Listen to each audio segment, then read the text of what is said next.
I don't have much of a voice, so I'll have the computer read it out.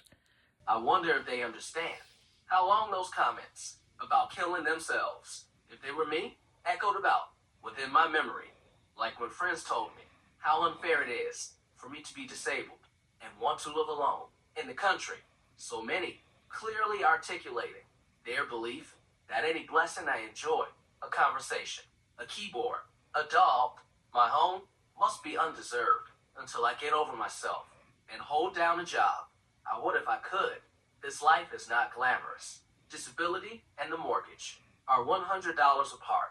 I barely keep utilities on. Impending winter already feels cold and bleak. Living inside this heartbeat can be a humbling, undignified experience. I have shit myself 3 times today, vomited twice. I could barely walk the length of the house to do the loads of laundry that were generated by this disability tax. The pain, sweet kittens, the pain has transformed lived experience, turning physics and geometry into the surreal. I am odd. To be alive, that I still make art now, is because I have been creating since I first held those bright, fat crayons in my toddler hands and roared with delight. Finally, I had found a way to make myself real. I had the practice and habit deeply entrenched.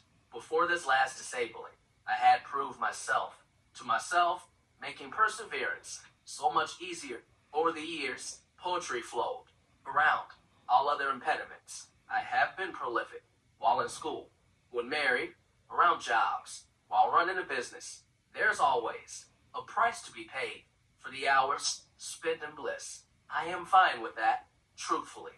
The jobs were a great way to get material, my love of learning, and the giddy eagerness I feel talking to others made the grimmest workplaces endurable. When I could get out of the house without requiring the help of another, loneliness needed never tip into isolation. When it did, after a certain age, I understood it was brain chemistry, trauma, and mood, rather than preordained or punishment. That is one thing I miss when quiet and solitude became the default.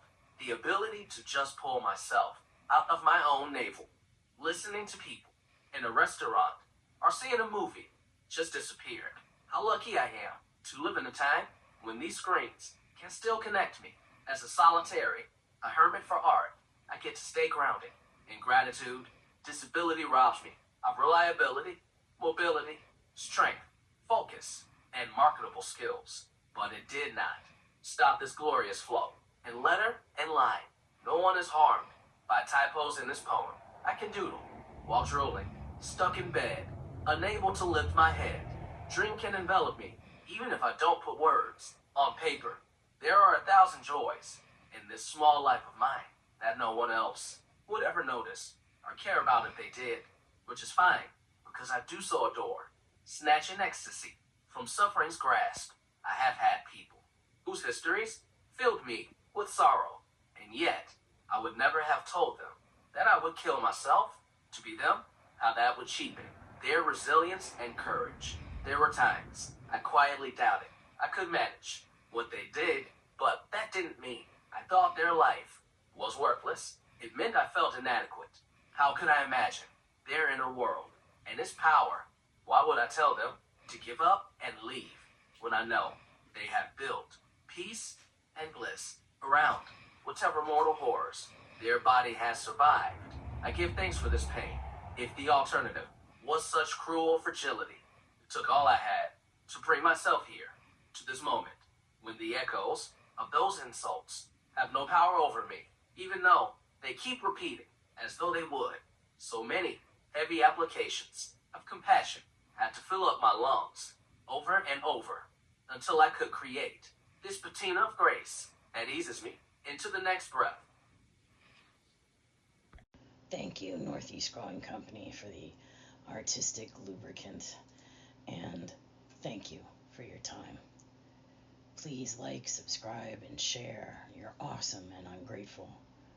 More poetry, story, and art is featured on patreon.com/ashafenn.